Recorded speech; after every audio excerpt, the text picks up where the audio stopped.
আসসালামু আলাইকুম প্রিয় দর্শক, অন্য মঞ্চের আলাপচারিতায় আপনাদের সকলকে আমন্ত্রণ জানাচ্ছি। দর্শক, বিএনপি নতুন সরকার গঠন করার পর থেকে অর্থাৎ 17ই ফেব্রুয়ারির পর থেকে আজকে পর্যন্ত ভালোভাবেই সরকার চালাচ্ছিল।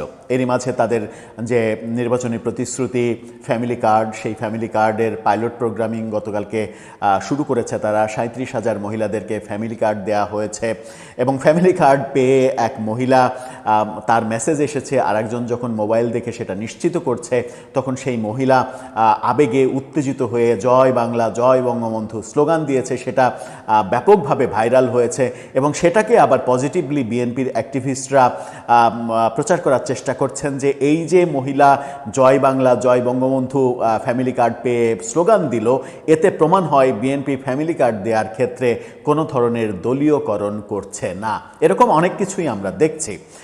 যাই হোক, সব কিছু ভালোভাবেই চলছিল, কিন্তু আজকে সংসদ বিষয়ক একটা সিদ্ধান্ত, আগামীকালকে সকাল 11টায় যখন সংসদ বসতে চলেছে তখন সংসদের অধিবেশন সংক্রান্ত একটা সিদ্ধান্ত যেটা বিএনপির তরফ থেকে জানানো হলো, সেটা আমার কাছে একটা অদ্ভুতুড়ে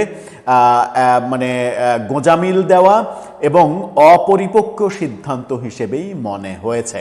সেখানে বিএনপির সংবিধানের রেফারেন্সের অপশন থাকা সত্ত্বেও সেই পথে না হেঁটে অদ্ভুত আজাইরা একটা পথ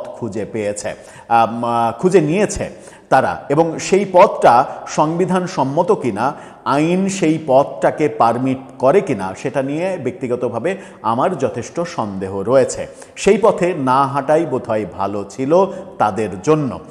কারণ সংবিধানে যেটা রয়েছে, সাবেক সংসদের স্পিকার অথবা ডেপুটি স্পিকার সংসদের প্রথম অধিবেশনে, নতুন সংসদের প্রথম অধিবেশনে সভাপতিত্ব করবেন। তার সভাপতিত্বে নতুন স্পিকার নির্বাচিত হবে।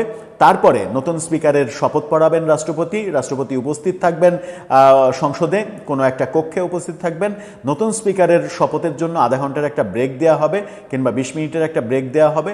নতুন স্পিকার শপথ নিয়ে নতুন স্পিকারের সভাপতিত্বে সংসদ শুরু হবে, পুরনো স্পিকারের কাজ শেষ। এটাই সংবিধান বলছে। সংবিধানে এর কোনো অপশন নেই, কিন্তু সংবিধানে একটা অপশন ছিল, সেটা হচ্ছে যে সংবিধানের 106 অনুচ্ছেদের রেফারেন্স চাওয়া সুপ্রিম কোর্টের কাছ থেকে। সুপ্রিম কোর্ট রেফারেন্সের পরিপ্রেক্ষিতে যদি বলে দিতেন যে এইভাবে অমুককে আপনি সংসদের সভাপতিত্ব করার দায়িত্ব দেন, তাহলে সেটা সংবিধান সম্মত হতো।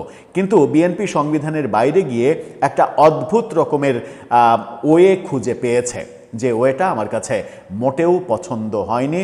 আমার মনে হয় যে ভবিষ্যতে এটা যদি কখনো চ্যালেঞ্জ হয় তাহলে বিএনপির এই নতুন সংসদের প্রথম কার্যক্রম সেটা বিতর্কের মুখে পড়তে পারে। চলুন একটু আলোচনা করে দেখি কোন সমাধান খুঁজে পেল বিএনপি, সেটা ছাড়া তাদের অন্য কোনো পথ ছিল না কিনা।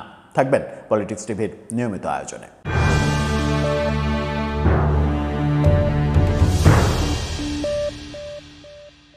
দর্শক, বলছিলাম রাত পোহালেই সকাল 11টায় ত্রয়োদশ জাতীয় সংসদের প্রথম অধিবেশন বসছে।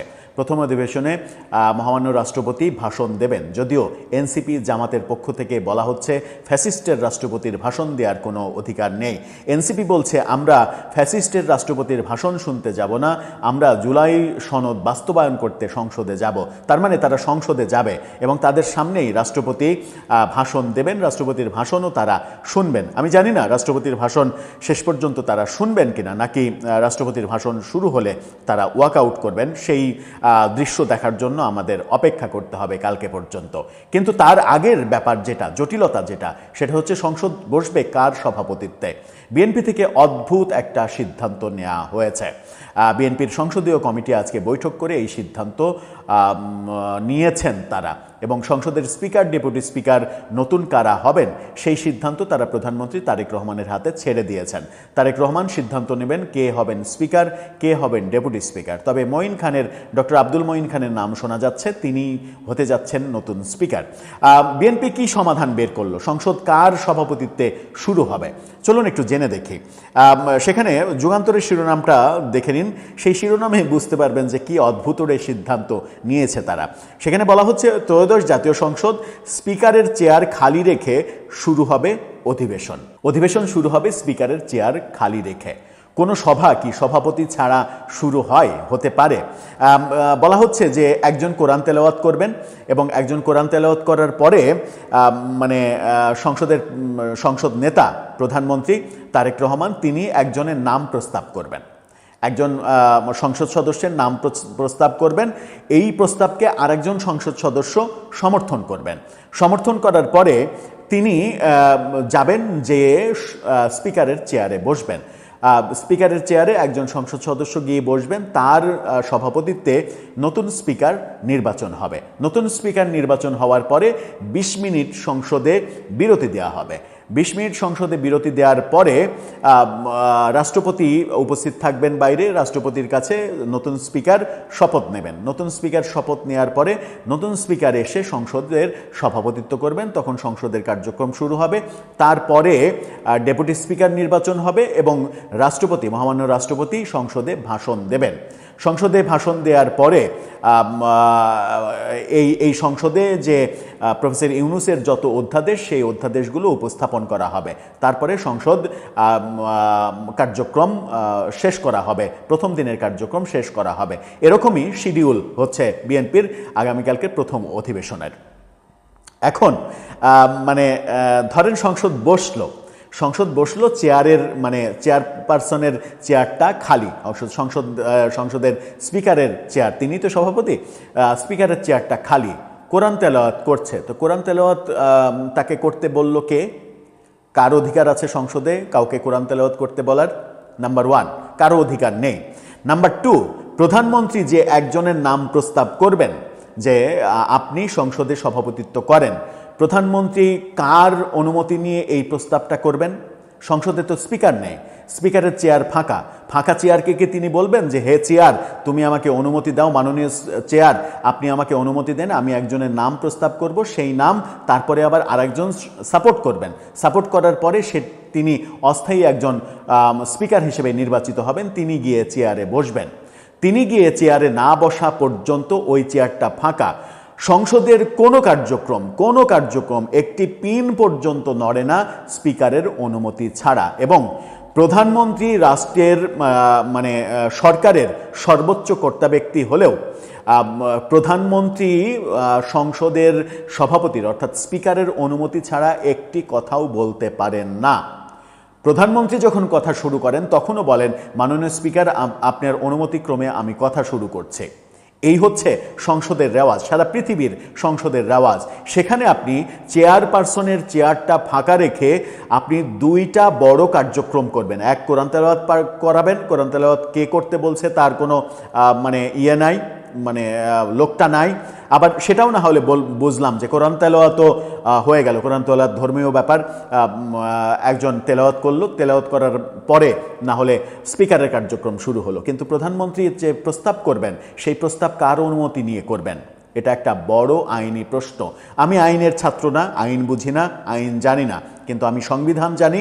সংবিধানে এই নতুন সংসদের সভাপতিত্ব করার একটাই অপশন রয়েছে, আগের সংসদের স্পিকার অথবা ডেপুটি স্পিকার। স্পিকার অজ্ঞাত স্থানে আছেন, ডেপুটি স্পিকার জেলে আছেন, দুইজনের কাউকেই পাওয়া যাচ্ছে না। সেই ক্ষেত্রে একটাই অপশন ছিল, সেটা হচ্ছে সংবিধানের 106 অনুচ্ছেদের রেফারেন্স চাওয়া সুপ্রিম কোর্টের কাছ থেকে। আমরা জানি না যে সেই রেফারেন্সটা চাওয়া হয়েছে কিনা, সেই রেফারেন্সের ভিত্তিতেই এই সিস্টেমে বিএনপি আগাচ্ছে কিনা আমরা এটা জানি না। এরকম খবর চিফ হুইপ তিনি আজকে নিশ্চিত করেননি, গণমাধ্যমও এরকম খবর নিশ্চিত করেনি। যদি সুপ্রিম কোর্টের রেফারেন্স নিয়ে এই পদ্ধতিতে আগানো হয় তাহলে সেটা ঠিক আছে, তাহলে সেটা সংবিধান সম্মত। আর যদি রেফারেন্স বাদ দিয়ে বিএনপির নিজের তৈরি করা এই কৌশল হয় তাহলে ভবিষ্যতে এটা প্রশ্নবিদ্ধ হতে পারে। বিএনপি সরকার গঠন করার পরে মোটা দাগে ম্যাক্সিমাম পার্সেন্ট মোটামুটি যে কাজগুলো করেছে তাতে বলাই যায় যে বিএনপি লেটার মার্কস পাওয়ার মতো কাজ করেছে গত কয়েকদিনে। কিন্তু হঠাৎ করে এই সিদ্ধান্তটা যদি বিতর্কের মুখে পড়ে, যদি আইনি ঝামেলার মুখে পড়ে ভবিষ্যতে কোনো দিন, কোনো একটা সময়, কোনো একটা কালে, সেটা বিএনপির জন্য খুবই বিব্রতকর ব্যাপার হবে, সেটা আইনি সংকটের ব্যাপারও হতে পারে। আমি জানি না, যদি আইনি সংকটের ব্যাপার না হয় তাহলে বিএনপির পক্ষ থেকে চিফ হুইপের পক্ষ থেকে নিশ্চিত করে এর আইনি ব্যাখ্যাটাও দেয়া হবে, যাতে করে আমরা বুঝতে পারি যে সংসদে যে ওয়েতে বিএনপি শুরু করতে চাইছে সেই ওয়েটা ঠিক আছে। আবার মানে কাকে প্রস্তাব করা হবে, প্রধানমন্ত্রী কাকে প্রস্তাব করবেন এই স্বল্প সময়ে সভাপতিত্ব করার জন্য, সেই নামের ক্ষেত্রে গতকালকেই আমরা আলোচনা করেছি। সেই নামের ক্ষেত্রে দুটো নাম আলোচিত আছে। সেটা হচ্ছে ডক্টর খন্দকার মোশাররফ হোসেন, সাবেক শিক্ষামন্ত্রী বিএনপির আমলের, এবং মেজর হাফিজউদ্দিন বীর বিক্রম, বীর মুক্তিযোদ্ধা, তিনি করতে পারেন সভাপতিত্ব। এই দুইজনের যে কোনো একজনের নাম হয়তো তারেক রহমান প্রস্তাব করবেন এবং অন্য একজন সাপোর্ট করবেন, তারপরে সভাপতিত্ব করবেন। দর্শক, আপনার কাছে কি মনে হয়, এটা কি আইনের মধ্যেই থাকলো বিএনপি, নাকি বিএনপি একটা নতুন কিছু উপহার দেওয়ার যে চেষ্টাটা করলো সেই চেষ্টা ভবিষ্যতে চ্যালেঞ্জ হতে পারে? আপনার মতামত জানিয়ে লিখতে পারেন আমাদের কমেন্ট বক্সে।